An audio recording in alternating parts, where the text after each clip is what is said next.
యెషయా గ్రంథం 28వ అధ్యాయము 1వ వచనం. త్రాగుబోతులకు ఎఫ్రాయిమీయుల అతిశయ కిరీటమునకు శ్రమ, వాడిపోవుచున్న పుష్పము వంటి వారి సుందర భూషణమునకు శ్రమ, ద్రాక్షారసము వలన కూలిపోయిన వారి ఫలవంతమైన లోయ తల మీదనున్న కిరీటమునకు శ్రమ. 2వ వచనం. ఆలకించుడి, బల పరాక్రమములు గలవాడొకడు ప్రభువుకు ఉన్నాడు. ప్రచండమైన వడగండ్లును, ప్రచండమైన జలముల ప్రవాహమును, ప్రచండమైన వరదయు కొట్టివేయునట్లు ఆయన తన బలము చేత పడద్రోయువాడు. 3వ వచనం. త్రాగుబోతులకు ఎఫ్రాయిమీయుల అతిశయ కిరీటము కాళ్లతో త్రొక్కబడును. 4వ వచనం. ఫలవంతమైన లోయ తల మీదనున్న వాడిపోవు పుష్పము వంటి దాని సుందర భూషణము వసంతకాలము రాకమునుపు పండిన మొదటి అంజూరపు పండువలే అగును. దాన్ని కనుగొనువాడు దాన్ని చూడగానే అది వాని చేతిలో పడిన వెంటనే అది మ్రింగివేయబడును. 5వ వచనం. ఆ దినమున సైన్యములకు అధిపతియగు యెహోవా శేషించిన తన ప్రజలకు తానే భూషణ కిరీటముగా ఉండును, సౌందర్యము గల మకటముగా నుండును. 6వ వచనం. ఆయన న్యాయపీఠము మీద కూర్చుండు వారికి తీర్పు తీర్చ నేర్పు ఆత్మగాను, గుమ్మమునొద్ద యుద్ధమును పారగొట్టు వారికి పరాక్రమము పుట్టించువాడుగాను ఉండును. 7వ వచనం. అయితే వీరును ద్రాక్షారసము వలన సొక్కి సోలుదురు, మద్యము వలన తత్తరపడుదురు. యాజకులేమి ప్రవక్తలేమి అందరును మద్యము వలన సొక్కి సోలుదురు. ద్రాక్షారసము వారిని మ్రింగివేయుచున్నది, మద్యము వలన తత్తరపడుచున్నారు.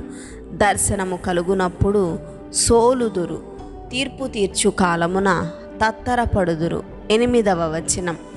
వారి భోజనపు బల్లలన్నీయు వాంతితోనూ కల్మషములతోనూ నిండియున్నవి, అవి లేని చోటు లేదు.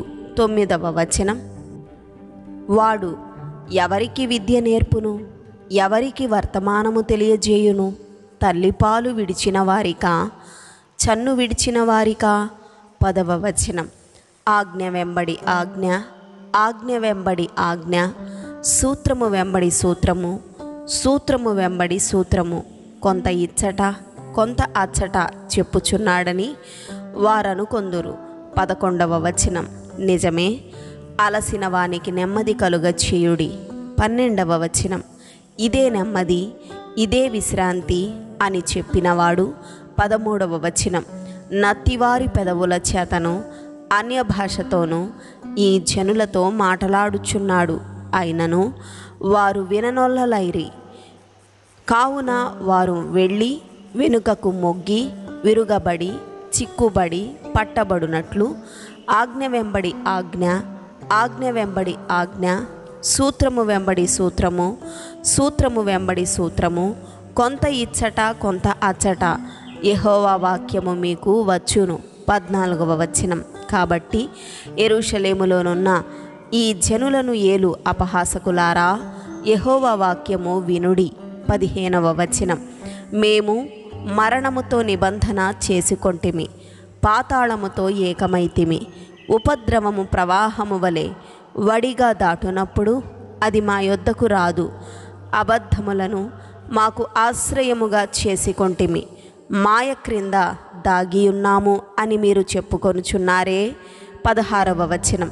ప్రభువగు యెహోవా ఈలాగున సెలవిచ్చుచున్నాడు, సియోనులో పునాదిగా రాతిని వేసిన వాడను నేనే.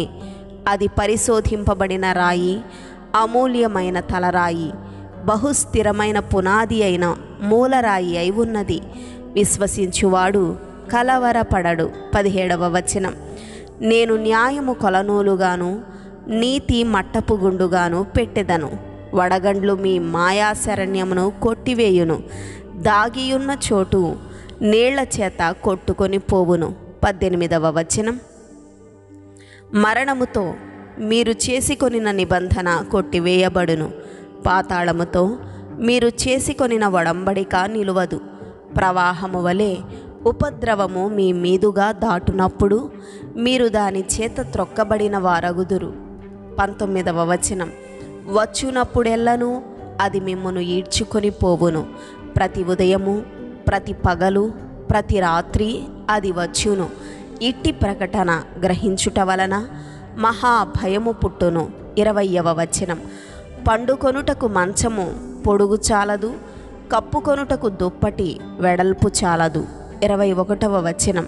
నిజముగా తన కార్యమును, తన ఆశ్చర్యమైన కార్యమును చేయుటకు, అపూర్వమైన తన కార్యమును నరించుటకు ఆయన పెరాజీము అను కొండ మీద లేచినట్లు యెహోవా లేచును.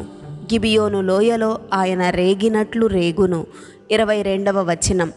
మీ బంధకములు మరీ బిగింపబడకుండునట్లు పరిహాసకులై ఉండకుడి. భూమి అందంతటా నాశనము ఖండితముగా నియమింపబడెను.